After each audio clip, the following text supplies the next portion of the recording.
Good afternoon, Excellencies, ladies and gentlemen. A warm welcome back to our interview this week. Allow me to introduce myself. I'm Tolina Supharat, and I will be the moderator for today's discussion.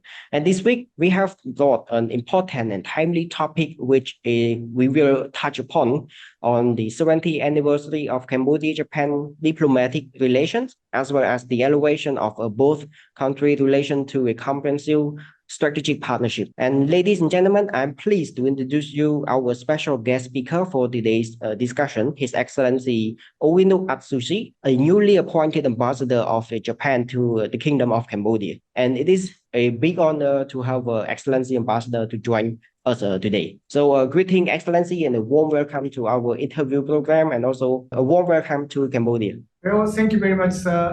My name is UENO Atsushi. As introduced, I have just arrived here in Phnom Penh, and I'm very happy and very honored to work as a Cambodia. I work as a Japanese ambassador to Cambodia. Also, I'm very happy to accept the interviews by AVI, which is a leading think tank in this country. So thank you so much, Ambassador, for your acceptance to the invitation to join this program. So as for the introduction, in 2023, Cambodia and Japan commemorate the 70th anniversary of establishment of the diplomatic relation, which the ties established in 1953. And the relation between Japan and Cambodia is a long-lasting friendship in which, as we are all aware, that Japan is the key strategic and comprehensive and the development partners of Cambodia.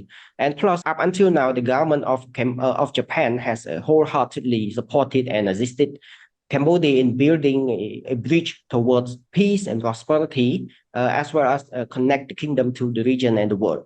So without further ado, I would like to kick off the first question to Ambassador. So first of all, regarding the commemoration, what have the two countries' governments prepared to celebrate the 70th anniversary of diplomatic relations? Please, Excellency, the floor is yours. Yeah, thank you for this question. Before talking about this year's 70th anniversary, I would like to touch on the significance of the last year. It has been a special and important year for the Japan-Cambodia bilateral relations. Last year, Cambodia chaired ASEAN. Prime Minister Hun Sen visited Japan twice in between his busy schedule to attend the Asia-Pacific Water Summit in Kumamoto, and again, the state funeral for former Prime Minister Shinzo Abe. Prime Minister Kishida also visited Cambodia twice in March and in November.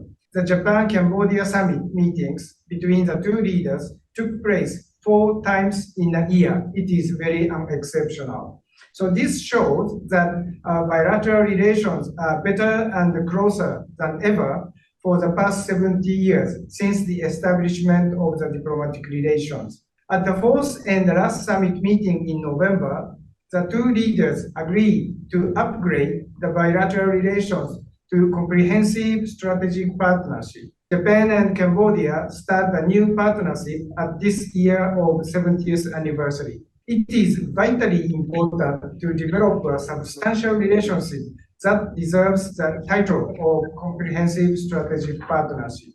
Regarding the events we prepare to celebrate the 70th anniversary, we officially announced the logo mark last November.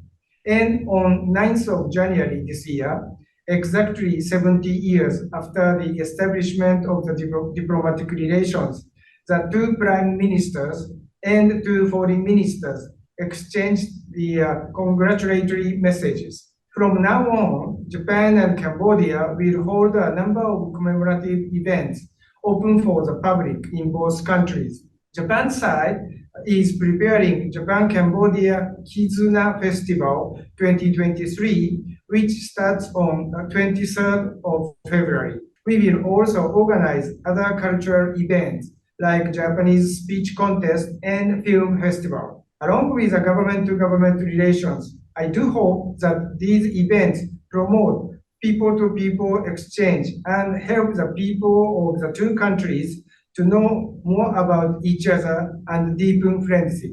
Thank you.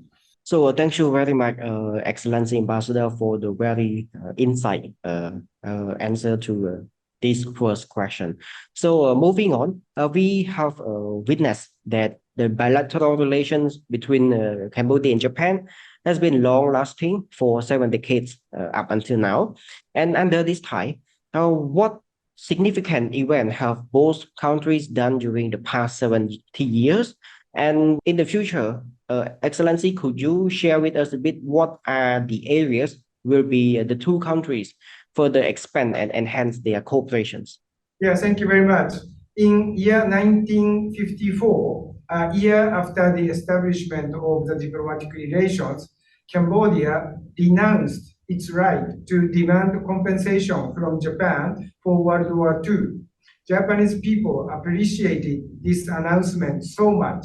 The Japanese government invited then Prince Sihanouk to Japan as a state guest in 1955. During his state visit, the lower house of Japanese parliament adopted vote for thanks to Cambodia. Moreover, the two countries signed a treaty of amity during Prince Sihanouk's state visit to Japan. This was the first treaty with a foreign country for both countries. For Japan, first treaty after the Treaty of San Francisco came into force. And for Cambodia, it was the first treaty after Cambodia's independence. The bilateral relations between Japan and Cambodia developed through the 1960s in wide areas of cooperation. However, during the 1970s, the bilateral cooperation lost its momentum, unfortunately. Later, Japan became actively involved in the peace process of Cambodia, starting from the end of the 1980s, including hosting the Cambodia Peace Conference in Tokyo in year 1990. After the Paris Peace Agreement was signed in 1991, Japan played an active role for Cambodia's peace and reconstruction process. Japan overcame its political difficulties and dispatched personnel to the United Nations peacekeeping operations for the first time in our history. At the same time, Japan cooperated with Cambodia in its reconstruction efforts. I am confident that Cambodian people highly evaluate Japan's cooperation. That seems evident from the fact that the 500 real bill carries a drawing of the bridges constructed by Japan. Japan's cooperation is not limited in infrastructure improvement, but also extended support for wide areas of public health, water supply, education, landmine clearance, and human resources development as well. On the other hand, Cambodia has given support to Japan's positions in the issues including United Nations Security Council reform, North Korea's abduction issues, and Japan's vision of free and open Indo-Pacific. The bilateral relations steadily developed in this way. The two countries established their strategic partnership in year 2013. It has been elevated into the comprehensive strategic partnership this year. During his visit to Cambodia last March, our Prime Minister Kishida identified the 5 priority areas of cooperation, which include, first, important infrastructure development, including the Sihanoukville port. Second, security cooperation. Third, economic relations. Fourth, democracy and human rights. And fifth, new areas of cooperation such as digital, cyber, and economic security. So we commit to promote the bilateral cooperation with special emphasis on these 5 priority areas. Thank you very much. So thank you, Excellency Ambassador. As you mentioned earlier with the first question, last year alongside the ASEAN Summit and related summit in Phnom Penh, leaders of the two countries met and exchanged views on the 70th anniversary of the establishment of a diplomatic relation between Japan and Cambodia. And at the same time, on this auspicious occasion, Prime Minister Hun Sen of Cambodia and Prime Minister Fumio Kishida of Japan have decided to elevate the relationship to a comprehensive strategic partnership. So on this ground, Excellency Ambassador, could you share with us what does the new partnership mean for both countries in terms of bilateral diplomatic relations and bilateral cooperation? Oh, thank you very much for this question. From my perspective, under the comprehensive strategic partnership, the bilateral relations may not be the dependence of one party on the other. Under the new partnership, the two countries would work more closely in addressing common challenges in the regional and international arena.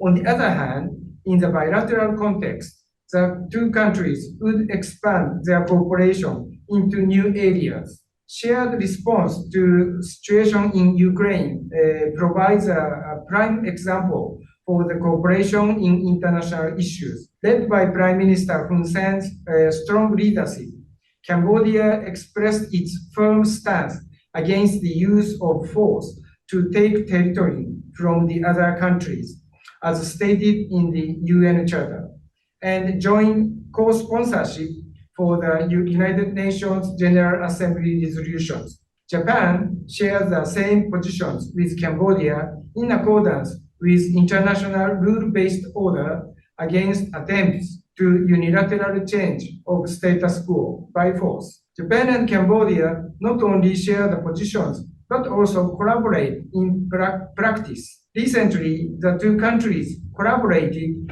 in training Ukrainian demining personnel in how to use Japanese mine detector.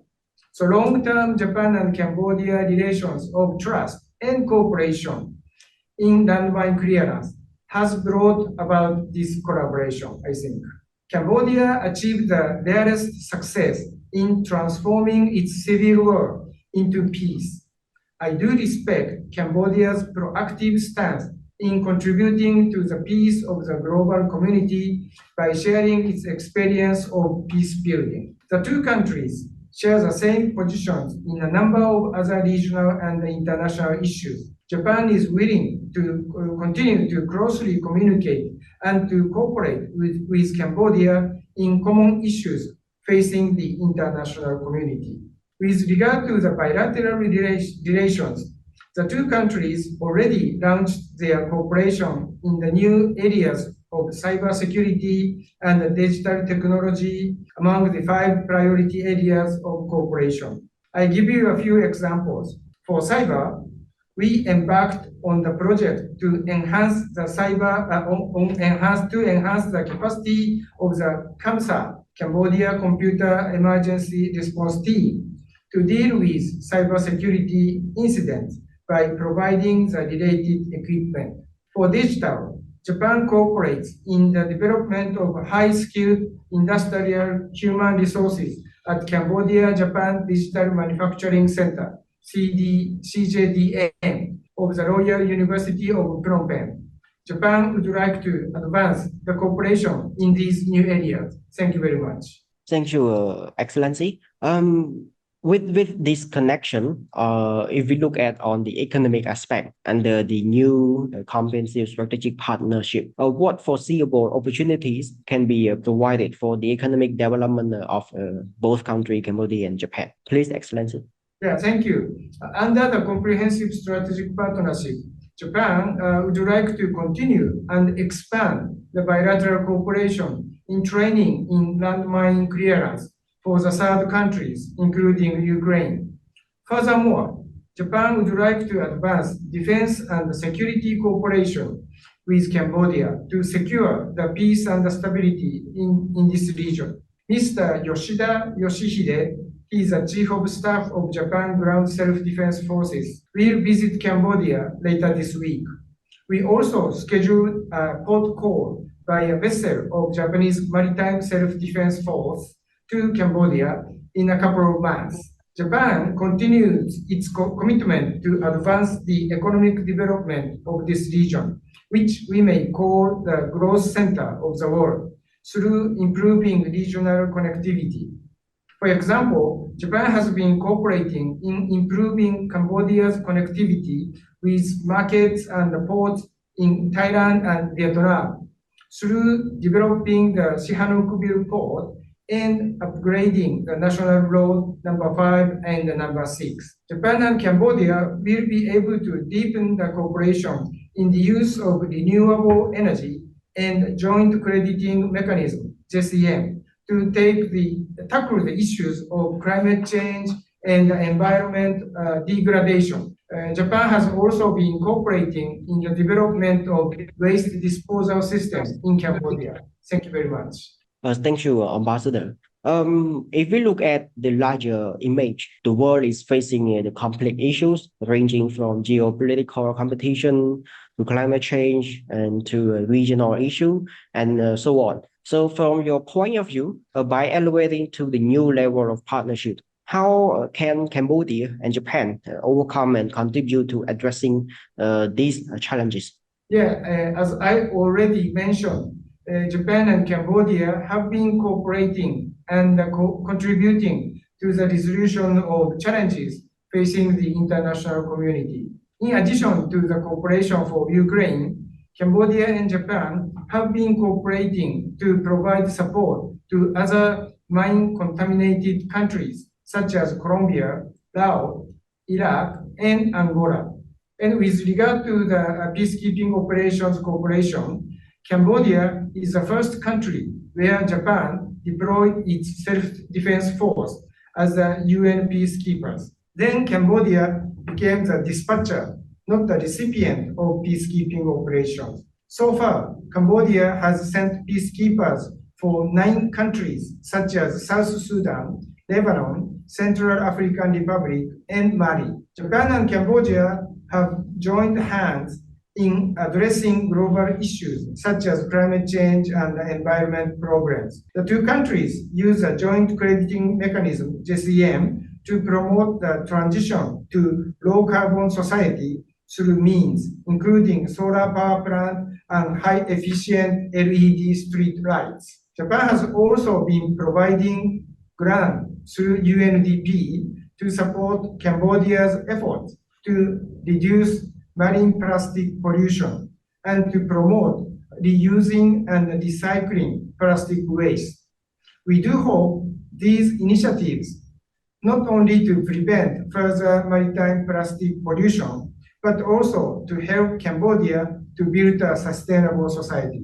Thank you very much. So thank you, Excellency Ambassador. Last but not least, Excellency, would you like to have a final say or to our audience, particularly the people of Cambodia and also the people of Japan in the occasion of the commemoration on the 70th anniversary of Cambodia-Japan diplomatic relations, as well as the elevation of the new partnership of both countries. Please, Excellency. Thank you very much. As I told, Japan and Cambodia have been enjoying the very good friendly relations for last 7 decades. And I'm very confident on the occasion of 70th anniversary of our diplomatic and friendly ties, we can do more together, not only for the sake of our own people, but also for the sake of world peace, stability, and prosperity. And our joint effort, for example, for the Ukraine demining project shows how we can do together in the context of global peace and prosperity. So I'm looking forward to working closely with Cambodian government, also working closely with Cambodian people. And I hope to see you in many occasions. Thank you very much. So thank you very much, Your Excellency. And ladies and gentlemen, our interview today has now come to an end. And once again, I would like to pay my highest and sincerest appreciation to Excellency Ambassador UENO Atsushi for your valuable time and your kind contribution joining us today to provide a very profound discussion and a comprehensive views on the commemoration of the 70th anniversary of Cambodia-Japan diplomatic relations and the elevation of Cambodia-Japan comprehensive strategic partnership, which is very helpful for our audience to have a better and in-depth understanding on the bilateral relation of both countries. So thank you, Excellency, for joining us. And I really hope that I could have a chance to talk with you again in the future occasions. Well, thank you very much. And once again, thank you for this invitation to your program. And I myself look forward to seeing you in face sometime in the near future. Yes, so thank you, Excellency Ambassador. Please stay safe and have a nice day. Thank you.